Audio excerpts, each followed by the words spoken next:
El lenguaje es aquella capacidad del ser humano para expresar su pensamiento y comunicarse.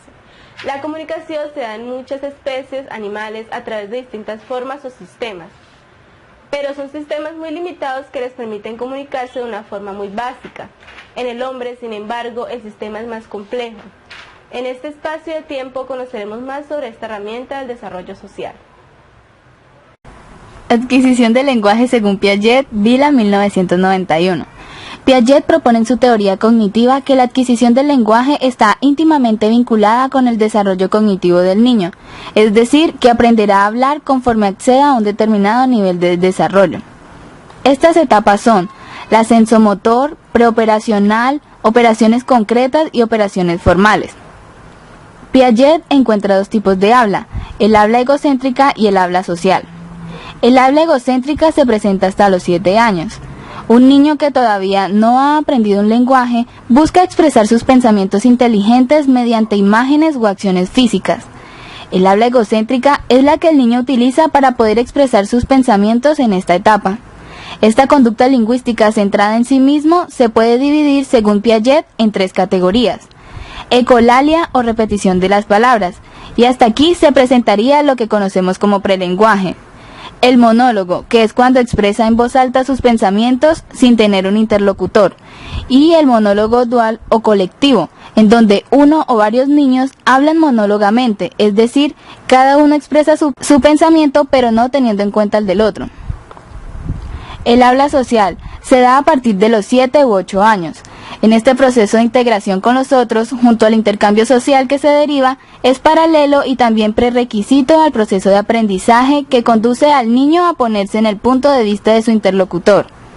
Según Piaget, en este habla se presenta información adaptada, en donde busca comunicarse con un interlocutor esperando influir en su conducta. Crítica y burla. El niño realiza observaciones sobre los demás respecto a un interlocutor para afirmar su superioridad y satisfacer las necesidades de amor propio.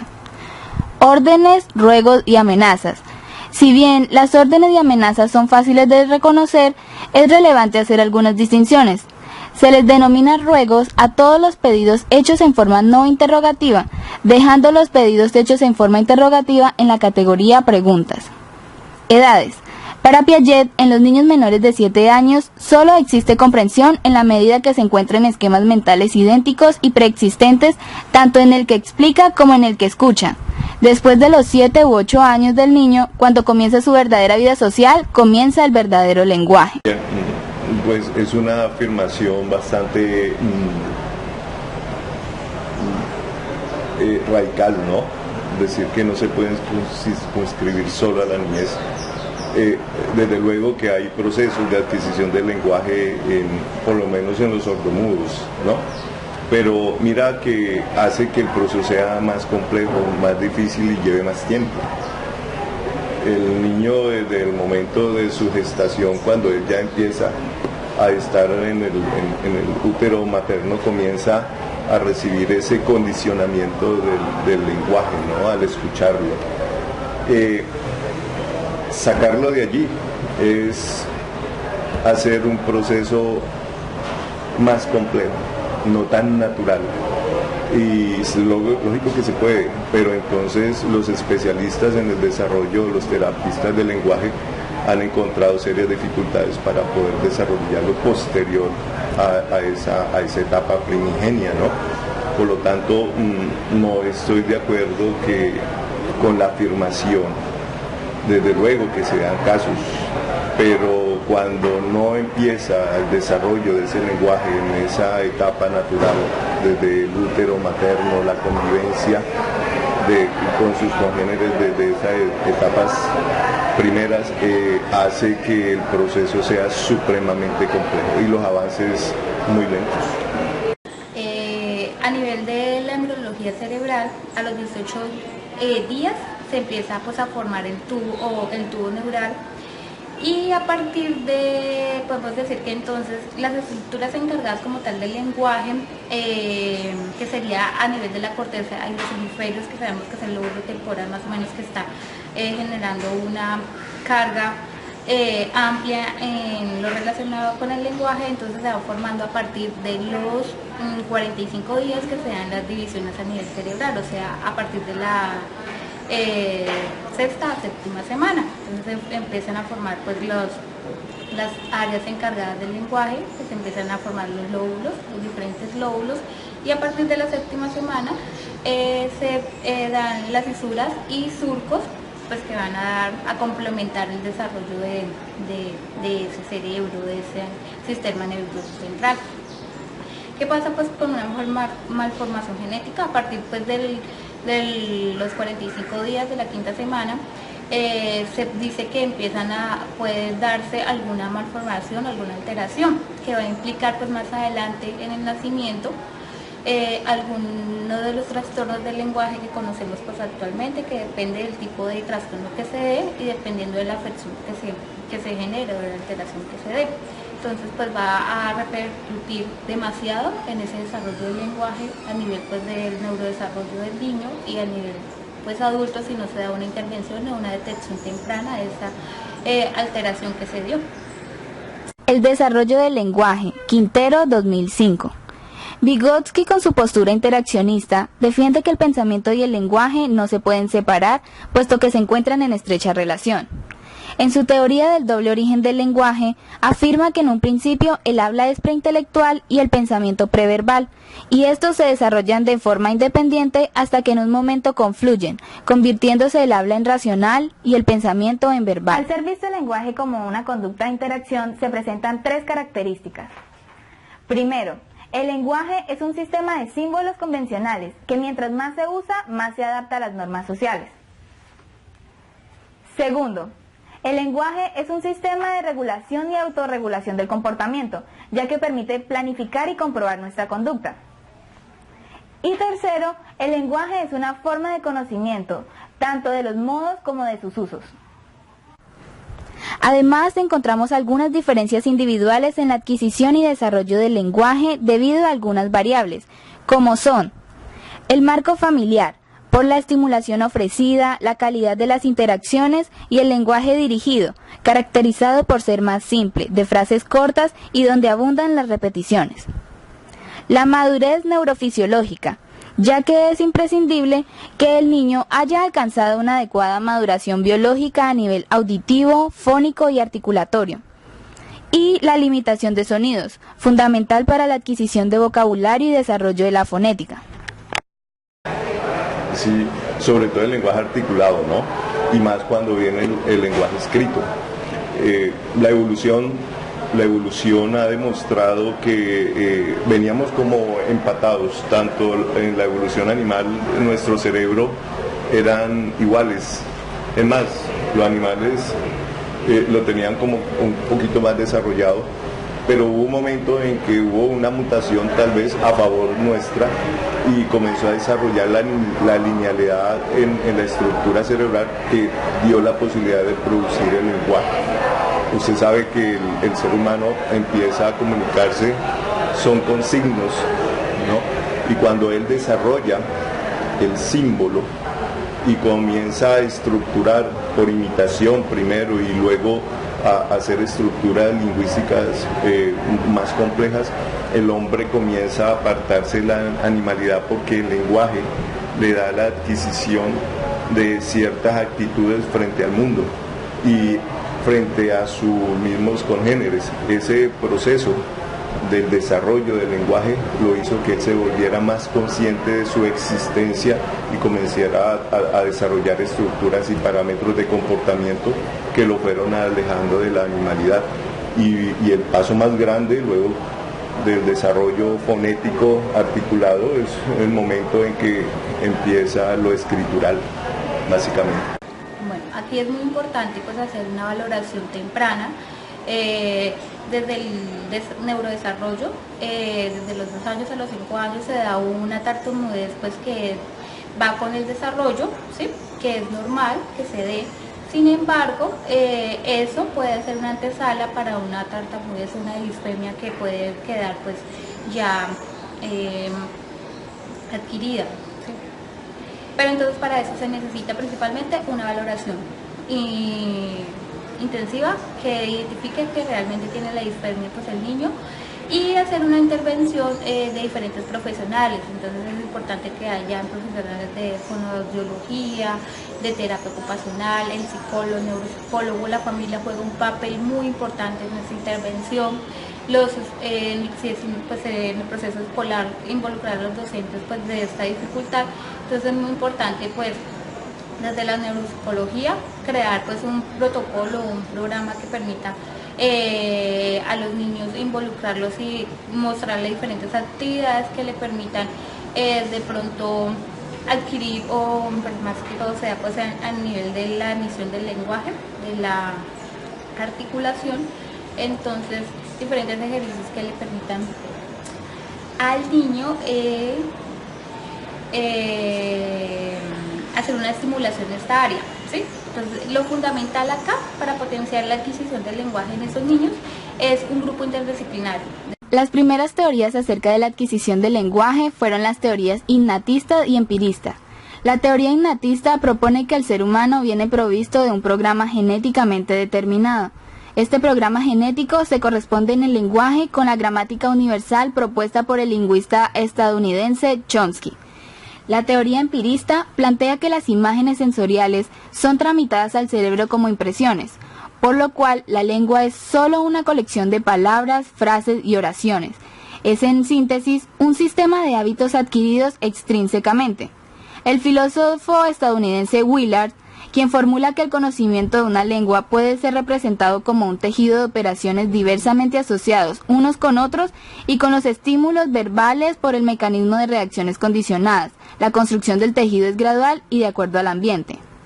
Por otro lado, la teoría innatista propone que la mente de un recién nacido posee estructuras con un programa genético preparado con nociones comunes, que a medida del tiempo y el ambiente irá creciendo. Los empiristas, por su parte, postulan que el recién nacido es como una página en blanco, en el cual el lenguaje se irá moldeando a través de estímulos provenientes del exterior por medio de diferentes mecanismos de aprendizaje como repetición, analogía, imitación, entre otros. Oh, bless you.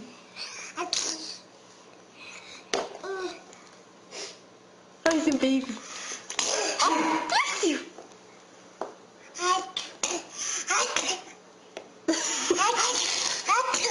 Pues es la manera de pasar a la posteridad, ¿no? En lenguaje cotidiano debería vencer la temporalidad e ingresarlo en lo atemporal. El lenguaje escrito da la opción de dejar en la historia vestigios de una existencia que en la oralidad se fue perdiendo.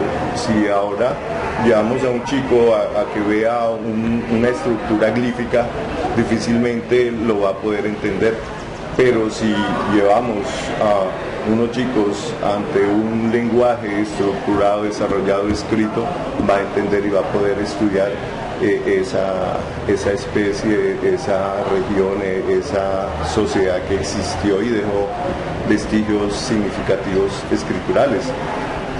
Nosotros todavía estamos dando palos de ciego que es San Agustín, es una necrópolis, y a partir de eso, ¿qué interpretaciones le damos? Por ejemplo, ¿no?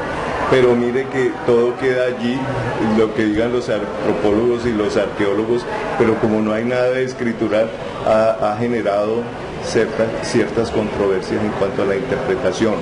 Eso es para significar que las civilizaciones, cuando han desarrollado el poder de la escritura, han podido quedar en el tiempo, el resto han desaparecido, y el hombre, nosotros no hemos podido todavía desarrollar un método para poder descifrar eso. Las emociones, como en cualquier otro proceso de aprendizaje o adquisición de algún proceso, cumplen un papel importante. Acá en el lenguaje pues va a jugar un papel pues, fundamental también, porque nos va a permitir identificar pues los estados emocionales con que las otras personas nos están pues transmitiendo el mensaje, ¿sí? Y además las emociones en el proceso de aprendizaje y de adquisición de algún proceso es fundamental, es un recurso que nos permite potencializar esas habilidades para que la otra persona pues las pueda potencializar. Entonces, digamos, recordando acá, nosotros cuando hablamos decimos diferente, hay la prosodia que incluye la entonación, ¿sí? Las pasaciones que hacemos, y eso nos va a permitir saber, que las otras personas nos comprendan o llegarle al otro, ¿sí? Poniéndose en el lugar del otro. O también si estamos utilizando algún tipo de chiste o ironía o metáfora en lo que estamos diciendo, eso nos va a permitir comprender lo que la otra persona nos está diciendo de forma pues abstracta también, o a nivel del lenguaje de señas, que también nos permite pues expresar esa emocionalidad, no solamente a nivel oral, sino pues de las diferentes formas de comunicación, que puede ser escrito, pues a nivel de las emociones no tanto, pero sí a nivel oral o gestual. Entonces de esa forma pues podemos comunicar diferentes emociones, y asimismo pues el aprendizaje y desarrollo de ese lenguaje que pues está adquiriendo el infante o el niño. Según López y Lázaro, en el artículo Estructura arquitectónica de las áreas del lenguaje, en las etapas del neurodesarrollo prelenguaje y lenguaje se divide en áreas expresiva y perceptiva. Área expresiva. Polo anterior. Lóbulo frontal empleado en la motivación lingüística y articulación verbal, importante para la iniciativa de cualquier actividad lingüística. El área prefrontal se encarga de los procesos motivacionales.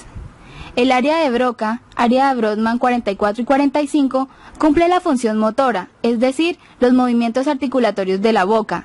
La corteza motora primaria se encarga de movimientos bucofonatorios para pronunciar palabras.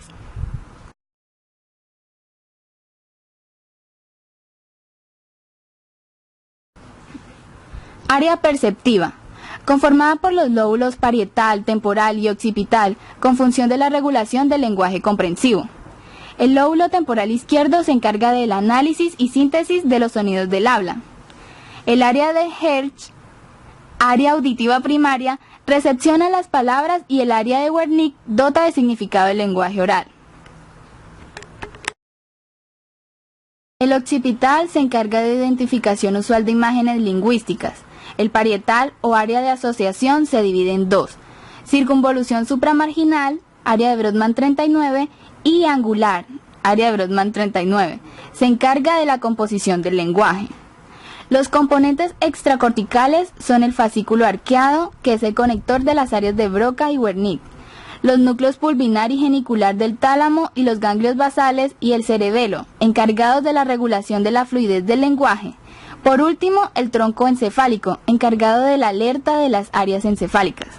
Porque es dinámico, el hombre es un ser dinámico, y más cuando ha desarrollado, ha podido desarrollar en todos los campos, ¿no? Y eso es a partir del desarrollo del lenguaje y la escritura, se pudo avanzar en el campo de todas las áreas de las ciencias. Eso hace que las sociedades vayan estructurando una forma de pensamiento, una forma de lenguaje. Mire cómo se comunica el joven de hoy por la internet. Sí, mire que es un lenguaje, usa unos símbolos, usa unos signos que a ellos les significan mucho más que a nosotros, por ejemplo, que estamos más atrás. Hablo en el campo de la evolución de los sistemas de comunicación masiva. No se puede hablar de un estadio porque el ser humano es complejo. Al ser complejo es multifónico. La polifonía hace que el desarrollo del pensamiento y del lenguaje vayan de la mano, y cada momento histórico social tiene una característica propia en el lenguaje que deja una señal de cómo se era en ese momento, y por eso no podemos decir que existe un estadio único, sino que es un desarrollo polifónico. Sí, no podemos hablar pues del destino como tal del lenguaje, porque aunque hay cierta dominancia, sí, del hemisferio izquierdo para los procesos del lenguaje, se puede hablar de una participación pues de ambos hemisferios, ¿sí? No solamente el hemisferio izquierdo pues juega un papel importante acá, sino que si hay, digamos, lesiones, ¿sí?, o trastornos en el hemisferio derecho, también va a dificultar pues ese desarrollo o adquisición del lenguaje o esa adecuada, la adecuada comunicación de expresión del lenguaje. Pero entonces a nivel de la literatura se encuentra que si hay dificultades o lesiones en el nivel izquierdo, el hemisferio, si se da en edad pequeña de la infancia, como no hay todavía una dominancia interhemisférica, si hay lesión, ¿sí?, a nivel del hemisferio izquierdo, el hemisferio derecho puede adquirir esas habilidades o esas funciones que deberían, pues, ser parte del hemisferio izquierdo, ¿sí? Sin embargo, en la edad adulta sí se va a dificultar un poco, porque como ya hay una adquisición de ese lenguaje, ya hubo un aprendizaje y ya hubo como una especialización de diferentes áreas. Sin embargo, pues se puede hablar de la neuroplasticidad, y el cerebro, en esa plasticidad, pues el hemisferio derecho toma, ¿sí?, algunas funciones también del hemisferio izquierdo que van a ayudar a fortalecer o permitir que se habilite, ¿sí?, o sea, y que se permita otra vez que esa función, pues, que se había perdido, esa dificultad que se había dado por que tenía dominancia del hemisferio izquierdo, se dé por parte del hemisferio derecho.